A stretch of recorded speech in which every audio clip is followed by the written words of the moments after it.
हाय बंधुरा आमी बासंती। आज के आमी एकदम सहज पद्धतिते मोचा रान्ना करे देखाबो। मोचार घंट एटा खूब सुंदर खेते हय, एकदम घरोया जिनिस दिए सुंदर खेते हय। तार जोन्नो आमी मोचागुलो आगेई छोटो छोटो करे केटे नुन जले भिजिए रेखे दिएछि और संगे निएछि एकटू आलू पेঁয়াজ और टमेटो कुचि करे। आलूगुलो आमी एकटू जले सेদ্ধ करे तुले निएछि, अल्प करे सेদ্ধ करे निएछि और পেঁয়াজগুলো টুকরো টুকরো করে নিয়েছি। আর মোচাটা আমি নুন জলে ভেজানো ছিল, হাত দিয়ে ভালো করে কষতে নিয়েছি। আঠাটা দেখো জলে বেরিয়ে গেছে।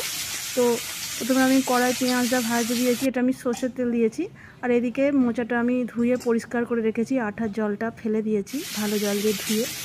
আর পেঁয়াজটা একটু ভেজে নিচ্ছি আর এর মধ্যেই আমি আলুগুলোও দিয়ে দেবো।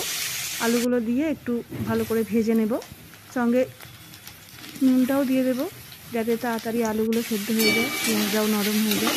তো এর মধ্যে আমি এখন একটা টমেটো দিয়ে দেবো আর তার উপর মশলা দিয়ে দিয়েছি। মশলার মধ্যে আমি আদা রসুন বাটা এক চামচ জিরে গুঁড়ো, এক চামচ ধনে গুঁড়ো আর লঙ্কা হলুদের গুঁড়ো দিয়েছি।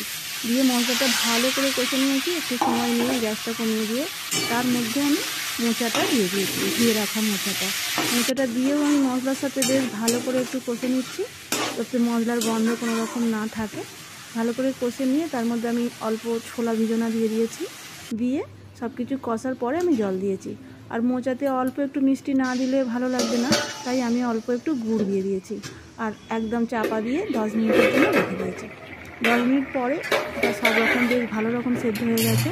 তো আমি এটাকে ঢেলে রাখবো। মোচাটা বসানোর সময় আমি এতে কোনো রকম ফোড়ন দিইনি, তো এখন আমি ফোড়ন দেবো। কড়াতে একটু সর্ষের তেল দিয়ে শুকনো লঙ্কা, তেজপাতা আর একটু 5 ফোড়ন দিয়েছি। দিয়ে ওই সেদ্ধ মোচাটা আবার ওর মধ্যে ঢেলে দিলাম। শেষে ফোড়নটা দিলে কি হয়, ফোড়নের গন্ধটা বেশ ভালো থেকে যায়, তো সেই জন্য আমি শেষে দিই। তো এবার মোচাটা প্রায় হয়ে এসেছে। নামাবার সময় একটু ঘি আর একটু গুঁড়ো গরম মশলা দিয়েছি, দিয়ে একটু নাড়াচাড়া করেই আমি মোচাটা নামিয়ে নেব। এটা খুবই সুন্দর খেতে হয়, খুবই ভালো লাগে। আর বেশি শুকনোও করিনি, একটু মাখা মাখা করেছি। একবার বানিয়ে দেখো, এরকমভাবে খুব সুন্দর লাগবে। রেডি হয়ে গেছে আমার মোচার ঘন্ট।